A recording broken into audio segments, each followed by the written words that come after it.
When you first think of Guilin, it probably brings to mind the limestone hills and Lijiang River that you'll find on the back of the 20 RMB note. But it's also one of the first and most developed tourist regions in China, so it has plenty more to offer. Join us as we discover the adventure, scenery, and culture in Guilin. Welcome to Travelogue. I'm Michelle Lin.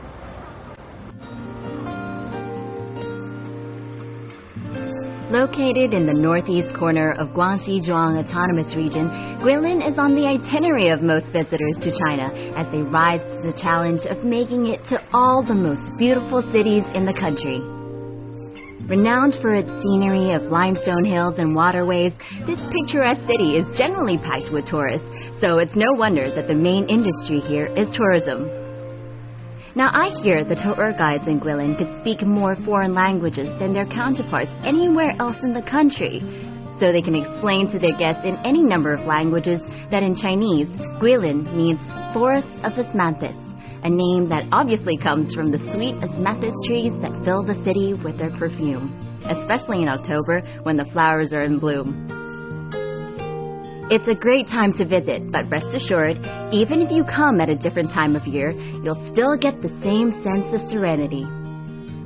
Life here seems to move in the same tempo as the Lijiang River, drifting slowly and leisurely along.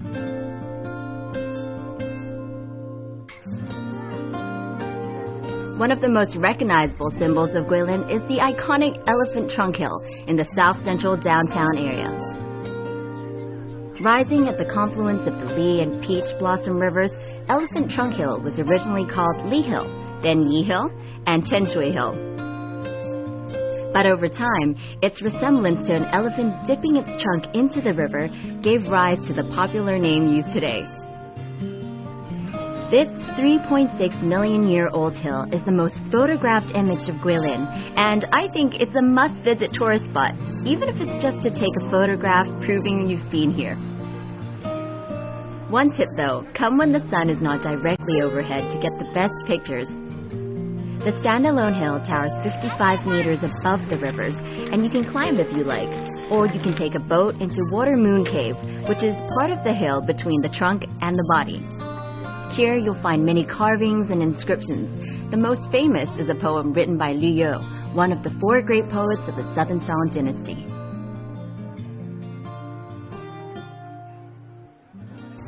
At the tail end of the Elephant Hill, you'll find a wine storage room that's been here over 1,000 years since the Tang dynasty. It's where they make the famous Sanhua Chinese wine. And chances are, if you can't find it, you'll probably smell it before you even get here, because it's kind of pungent. It's not entirely unpleasant, but it'll take some getting used to. Time for a closer sniff. In Guilin, there are 3 culinary delights: Guilin chili sauce, which is used in much of the local cuisine, fermented tofu, and the city's pride and joy, Guilin Sanhua rice wine, a brand of baijiu or white liquor. Baijiu is generally characterized by its fragrance and flavor, and Sanhua is particularly famous for its fragrant herbal infusion. Sanhua's vault-like fermentation room is only open once a year during Spring Festival, but if you visit, you'll be able to smell it all year round. Now, as with all other baijus, Sanhua has a strong alcohol content of 55 to 57%, so go easy. Much like your first heartbreak, you'll never forget the burn after your first taste of baijiu.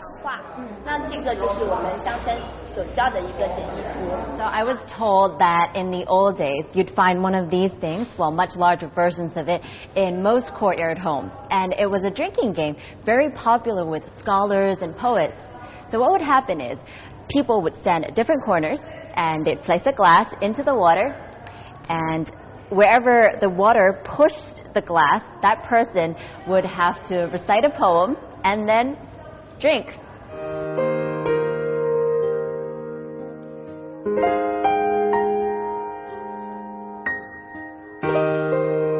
A friend once told me that a poet does his best writing when intoxicated, and it seems this theory has been tested and proven by some of the greatest American writers in history, among them Hemingway, Faulkner, and Fitzgerald.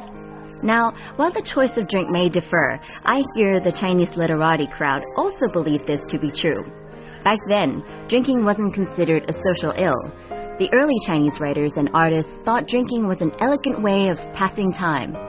They even developed drinking games to test each other's knowledge of history, literature, music, and poetry. Now, Guilin has been a place of inspiration for poets and artists throughout history, and I'm guessing that Sanhua rice wine had a part to play in it. Nowadays, you'll find works by some of China's greatest poets immortalized in the caves of the limestone hills. Inspired by the poets, I walked down to a learning institution known for its long and vast history. In the Ming Dynasty, this used to be a print city, but later in the Qing Dynasty, it was changed into an examination hall. It's now a museum, so you'll see a lot of tourists in this area just trying to get a look at what the scholars used to do and how they used to sit for their exams. Today, it's the Guangxi Normal University, but 600 years ago, in the Ming Dynasty, it was a sort of forbidden city called the Jinjiang Prince's Palace, where a number of princes lived before being crowned emperor. Later in the Qing Dynasty, it became the Guangxi Imperial Examination Hall, where scholars from across the region would gather to take the one crucial exam that would determine their fate. I don't understand a word of this. I think if it were me taking this exam, I would definitely fail. Oh man. So in the Qing Dynasty, this used to be what an examination room would look like. These walls, 3 walls, would be what you'd have for 3 days and 3 nights. You'd have to bring all your food here. You'd sleep here. You'd eat here. You'd even go to the toilet here. If you needed the toilet, they'd bring you this little bowl thingo where you could, well, you know, do your business. And yeah, 3 days and 3 nights of exams. I don't know how they'd be able to take it seriously. I'm just thinking about it right now, and it's stressing me out.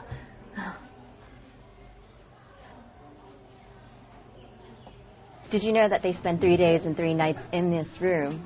Did they really? Yeah, they'd eat in here, they'd sleep in here, they'd even go to the toilet in here. Like, what do you think of that? Like, I think it just seems impossible. Like, how could you ever pass anything under those like circumstances? Do you think you'd be able to take it? I mean, like, it's pretty stressful. It's like worse than the A-levels or... Yeah, I don't think I would. I don't think I'd want to, just for the experience. And so much of the rest of your life is based on how well you do in the exam, isn't it? Exactly. Held every 3 years, the imperial exams in the Qing Dynasty were based on what is known as the 4 books, namely the Great Learning, the Doctrine of the Mean, the Analects of Confucius and Mencius, and the 5 Classics, which were in turn the Book of Songs, the Book of History, the Book of Changes, the Book of Rites, and the Spring and Autumn Annals.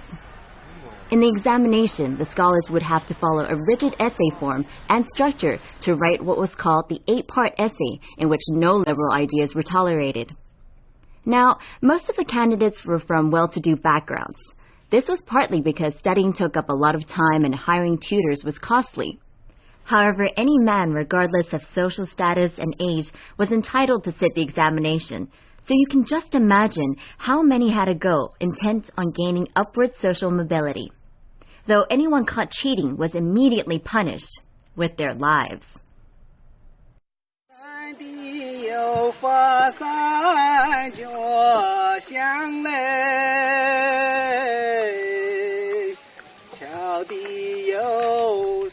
But all this talk about exams is stressing me out, so I head over to the Gudong Forest Scenic Area, located 25 kilometers away from the city, to clear my head and breathe in some good old fresh air.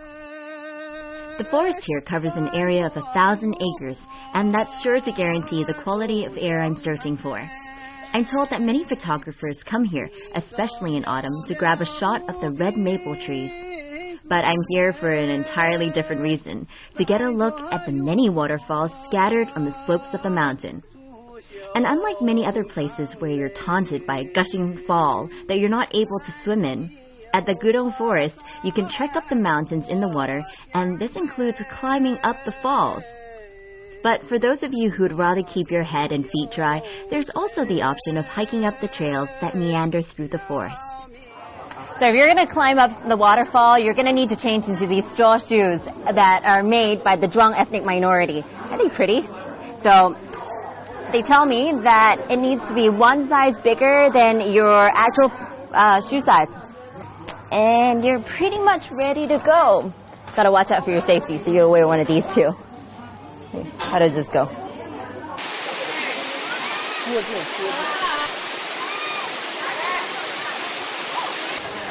You know how I said earlier that I was going to climb up a waterfall?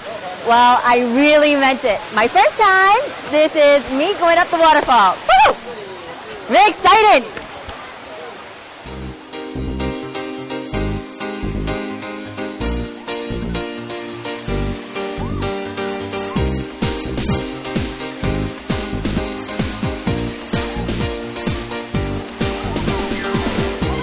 Armed with my safety helmet and straw shoes, I prepared to do battle with the downpour of water.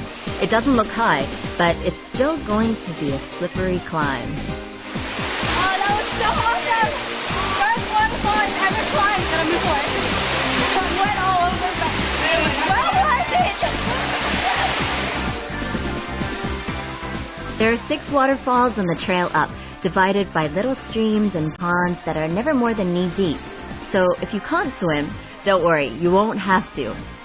There are a few rocks in the water, so be careful not to cut yourself though.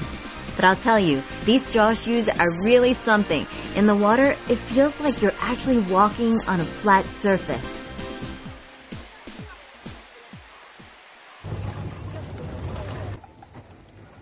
You know, most people think that Guilin is just a traditional place where you enjoy the mountains and water and the scenery.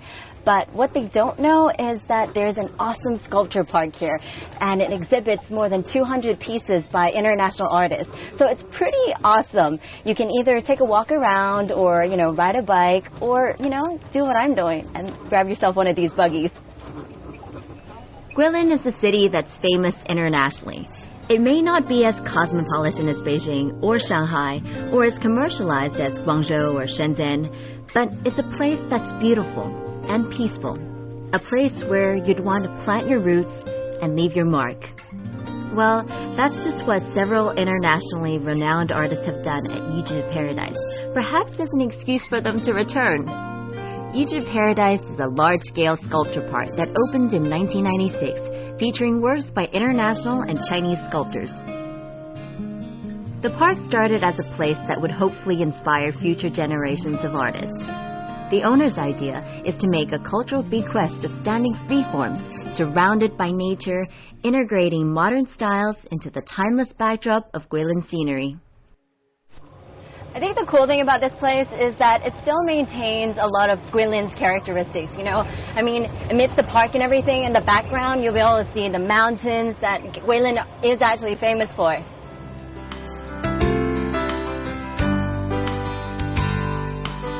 It's a place that's not on the map for most tour groups and is more often preferred by independent travelers and art students, so you can look forward to walking around and enjoying the artwork in peace. And if you're lucky, you may even bump into a resident or visiting artist. This sculpture is called a philosophical sculpture. Mm-hmm. It's based around the idea of balancing geometry and human form. Mm-hmm. And it's also about the idea of reflection. Mm-hmm. The artists that visit use the wood and stone easily available in the surrounding areas of Guilin to create their masterpieces featured in Yizhi Paradise, allowing the natural resources in the area to influence the form of their work.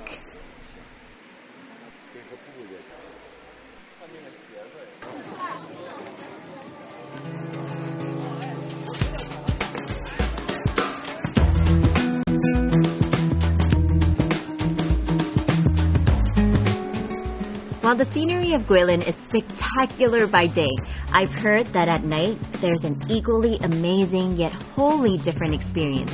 So I prep myself for a cruise down the romantically lit waterways of the inner city water loop, formed by the Li River, Peach Blossom River, Mulong Lake, Gui Lake, Rong Lake, and Shan Lake.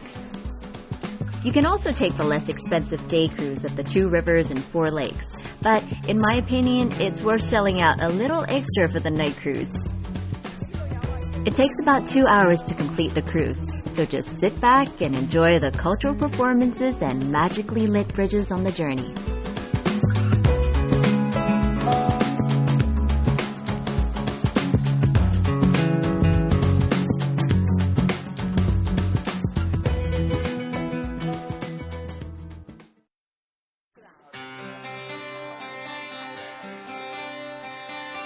A trip to Guilin isn't complete without sidetracking to Longsheng County to see the Longji, or Dragon Spine Rice Terraces.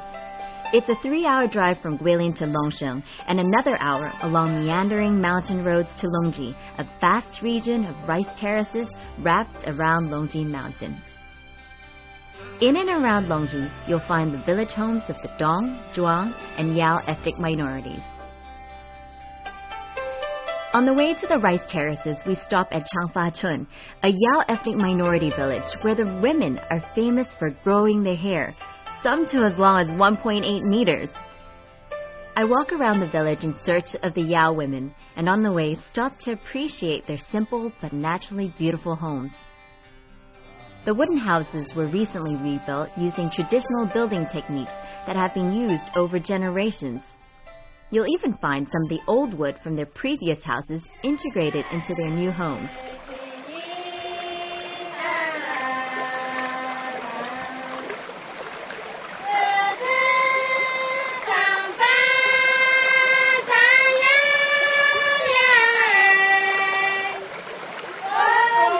The Yao people believe that the longer a woman's hair, the longer her life expectancy. It's said a Yao girl's hair belongs to her parents, and later on in life, as a coming-of-age ritual, she cuts her hair to signify a new start in life. This is when her hair finally belongs to her, but still, she's not allowed to show it off. 你头发很长，是真的吗？是真的。哦，你是在小孩之前留的是吗8岁留到18岁，剪一次。剪要如果这段时间要剪多长？剪1米多出来。你可以摸一下吗？可以，好，谢谢。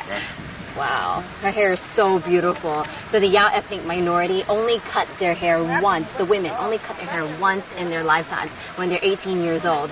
And they cut about a meter off. I mean, I don't even have a meter of hair here. So beautiful. Okay.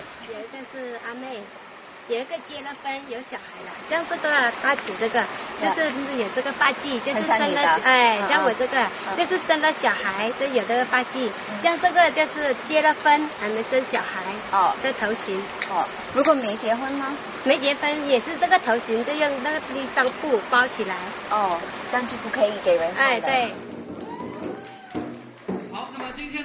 In the Yao tradition, a woman's hair is sacred, and she will keep her hair covered outside of her home from a young age. It's not until she's married that she will unveil her hair for the first time to her husband.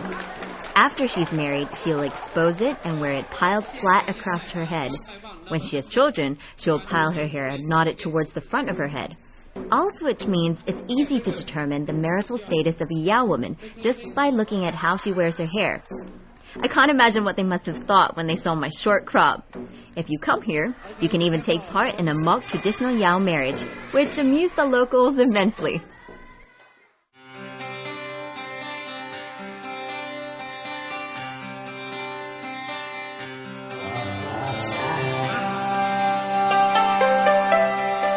Work began on building the Longji rice terraces in the Yuan dynasty more than 700 years ago and continued into the Qing dynasty, although most of the construction was done in the Ming dynasty.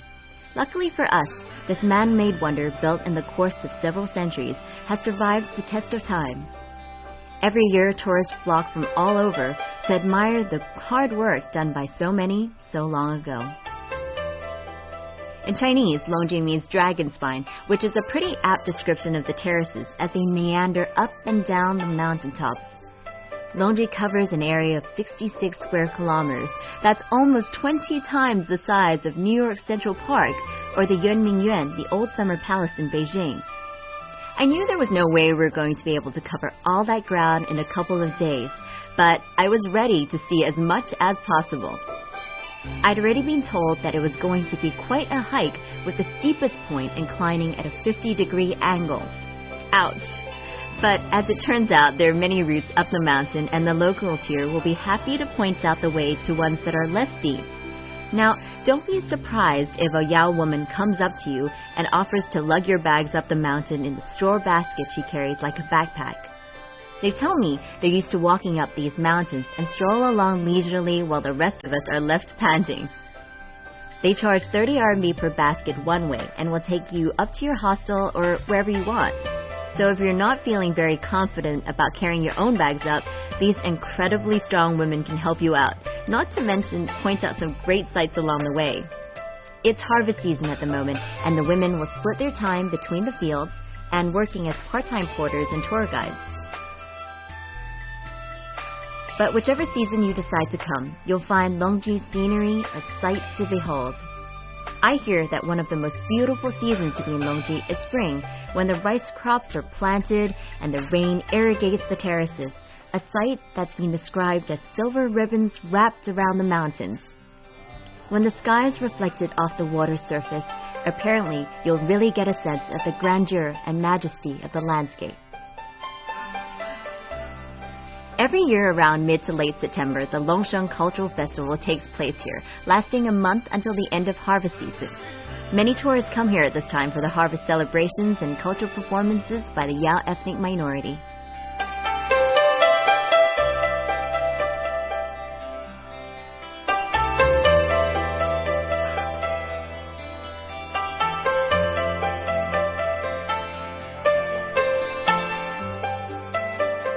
I didn't make it in spring, but came instead in an equally beautiful season, autumn, when the rice crops are ripe and fill your vision with fields of yellow-green. In the day, you'll see the women and men busy at work harvesting the rice, walking around the terrain with baskets filled to the brim with gifts from the soil of Longji.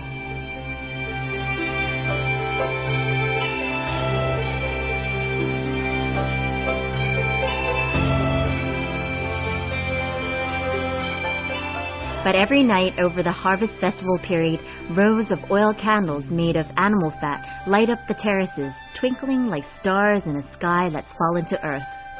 Amateur and professional photographers alike will trek along the dark trails of the terraces, torches in hand to capture the scene.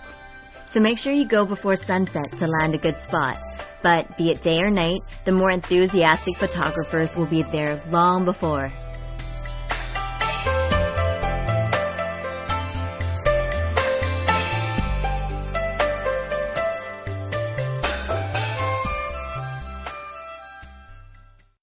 If you need any indication as to how beautiful the Longji terraces are, just look at the number of people lined up here in the morning, just waiting for the sun to rise over the terraces. We got up at about 4:30, reached the top at about 5, but I was told that there are people here who stayed overnight, and they were here since 12 last night. That's pretty amazing, so we're waiting for the sun to rise now. The top of the mountain echoes to the sounds of chattering tourists, all cheerful despite the early morning wake-up call. It's a little chilly out, but no one seems to really mind. I'm guessing most of them have already battled the hour-long hike up the mountain, so sitting here waiting is nothing in comparison. Tourists flock from near and far just to watch the beautiful sunrise. But for those of you who'd rather not hike up the mountain in the early hours, consider staying overnight at one of the inexpensive village hostels or homestays dotted across Longji.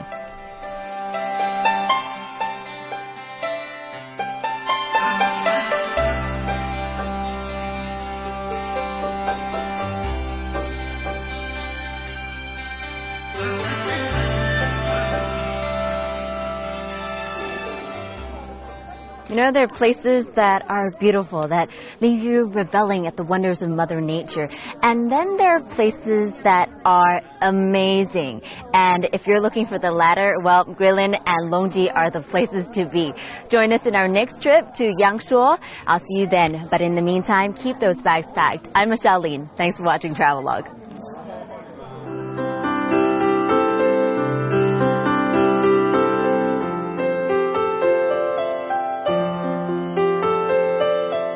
Of Guilin County by exploring the wonders of Yangshuo, a small town with a large community of international residents and scenery that's known as the best in Guilin.